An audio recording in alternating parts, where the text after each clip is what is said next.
टीकमगढ़ में भी आज मध्य प्रदेश की 6 सीटें हैं, जिनमें से एक टीकमगढ़ है। यहां मतदान से पहले केंद्रीय मंत्री और बीजेपी प्रत्याशी वीरेंद्र कुमार खटीक ने मंदिर जाकर पूजा अर्चना की। ये तस्वीरें उसकी हैं। भारतीय जनता पार्टी की स्वयं की जीत का दावा भी किया। पार्टी कार्यकर्ताओं की मेहनत और भगवान के आशीर्वाद से भारी बहुमत से जीत का विश्वास व्यक्त किया। बीजेपी प्रत्याशी वीरेंद्र खटीक इसके बाद स्वयं भी मत डालने पहुंचे, लेकिन क्या उन्होंने कहा, आज क्या दावा किया, सुनिए। पीएम नरेंद्र मोदी की कैबिनेट में मंत्री हैं और बीजेपी की प्रत्याशी हैं टीकमगढ़ लोकसभा सीट से वीरेंद्र खटीक जी। पूजा अर्चना के बाद अब निकले हुए हैं क्योंकि आज मतदान होना है। सर, क्या कहेंगे, आज का दिन कितना महत्वपूर्ण है?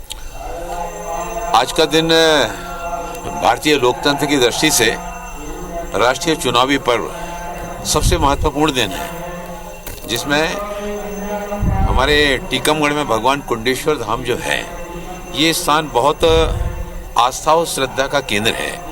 यहाँ पर स्वयं प्रकट भगवान भोलेनाथ जी की प्रतिमा के दर्शन करने के उपरांत मैं आज की अपनी इस लोकतांत्रिक यात्रा का शुभारंभ करने जा रहा हूँ। और मुझे पूरा विश्वास है कि जिस तरह से पिछले विगत वर्षों में, पिछले चुनाव में भगवान भोलेनाथ जी की कृपा मुझे लगातार मिलती रही है, इस चुनाव में भी प्रभु की कृपा मुझे निश्चित रूप से मिले प्राप्त। क्या लगता है कि कौन सा ऐसा फैक्टर है जिसके कारण फिर से दोबारा आपको 8वीं बार जनता चुनेगी? जनता के बीच में सीधा संवाद और संपर्क, ये किसी भी जनप्रतिनिधि की सबसे बड़ी, उनके साथ में आत्मीयता का रिश्ता जोड़ने में। और इस वक्त आपको टीकमगढ़ से तस्वीरें दिखा रहे हैं। पूर्व सीएम, पूर्व केंद्रीय मंत्री उमा भारती फायर ब्रांड नेता रही भारतीय जनता पार्टी की, वे पहुंची हैं वोट डालने। जी। नासिर हमारे साथ में, हमारे सहयोगी भी जुड़े हुए हैं। नासिर, सुन पा रहे हैं तो हम देख पा रहे हैं उमा भारती पहुंची वोट डालने।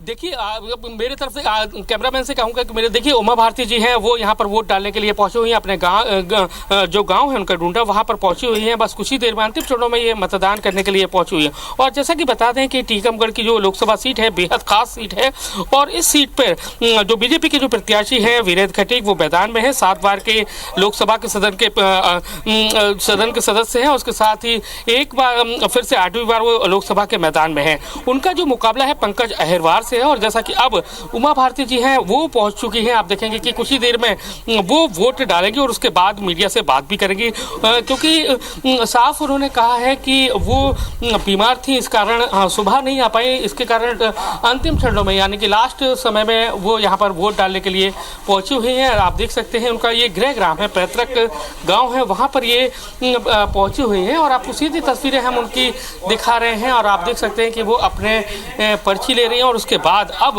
वोट डालने के लिए अंदर के लिए पहुंच रही हैं। तो टीकमगढ़ से आपको ये लाइव तस्वीरें दिखा रहे हैं। पूर्व सीएम और पूर्व केंद्रीय मंत्री उमा भारती पहुंची हैं।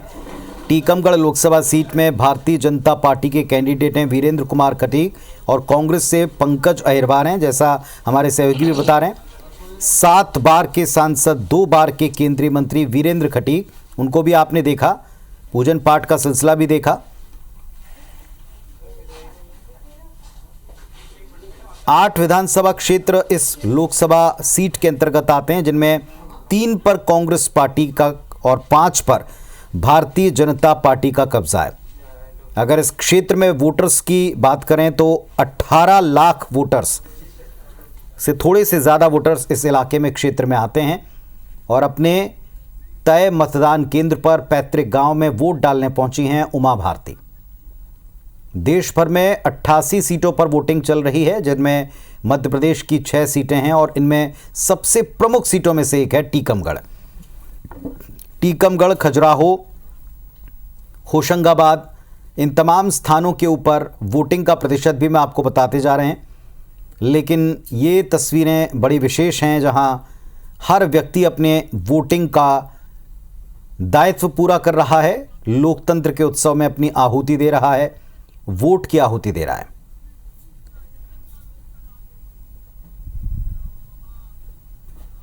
टीकमगढ़, जतारा, खरगापुर, पृथ्वीपुर, निवारी, महाराजपुर, छतरपुर, बिजावर, ये विधानसभा क्षेत्र लगते हैं।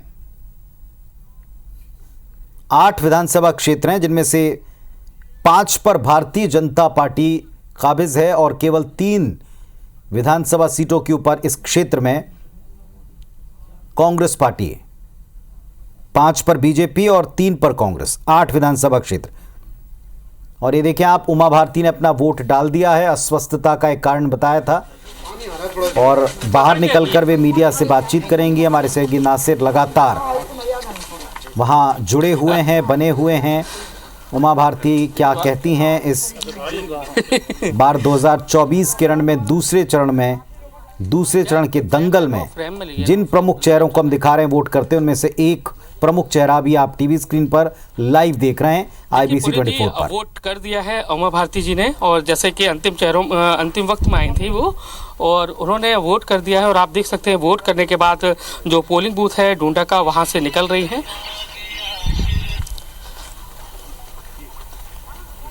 हेलो, मेरे पे आओ ना भैया, उनको बोलो ना, दीदी मेरे साथ हैं, है ना, लाइव पे नासिर आप लाइव हैं, जैसे ही बातचीत करें उमा भारती आप जरूर पूछें। हम सुबह से इंतजार कर रहे हैं, जैसा कहोगे वैसा करेंगे।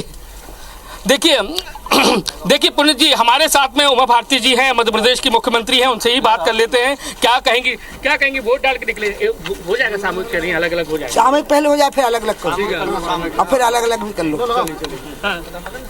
क्या कहेंगे आप? मैं कल हिमालय से ही दिल्ली जब रेलवे स्टेशन पे पहुंची तो वहाँ बहुत गर्मी थी, यहाँ तो सुबह ठंडे में उतरी तो बहुत अस्वस्थ हो गई। इसलिए बिल्कुल मतदान में जब 1 घंटा रह गया है तब मैं वोट डालने के लिए पहुंची हूँ। और बादल बरसे हैं, ये बहुत शुभ लक्षण है। और मुझे यकीन है कि हमारी सीटें, मैं तो चाहती हूँ 500 से पार हों, बीजेपी की सीटें। मैं यहाँ से 4 बार सांसद रही हूँ और 1 बार भोपाल से रही हूँ और 1 बार झांसी से। 6 लोकसभा चुनाव जीते हैं मैंने, जिसमें 4 मैंने यहीं से जीते। तब ये सीट रिजर्व नहीं थी, अब रिजर्व हो गई। क्या हाँ, लो एक मिनट से ज्यादा नहीं, एक मिनट, हम लोग सुबह से इंतजार कर रहे हैं। पहले इस बेचारे का हो देखिए हमारे साथ, अरे लाइव ही जा रहा है, दे दीजिए, लाइव ही जा रहा है, उनका लाइव जा रहा था। तो चलिए, उमा भारती जी ने कहा है कि 4 बार जिस इलाके से वे सांसद रहे उसी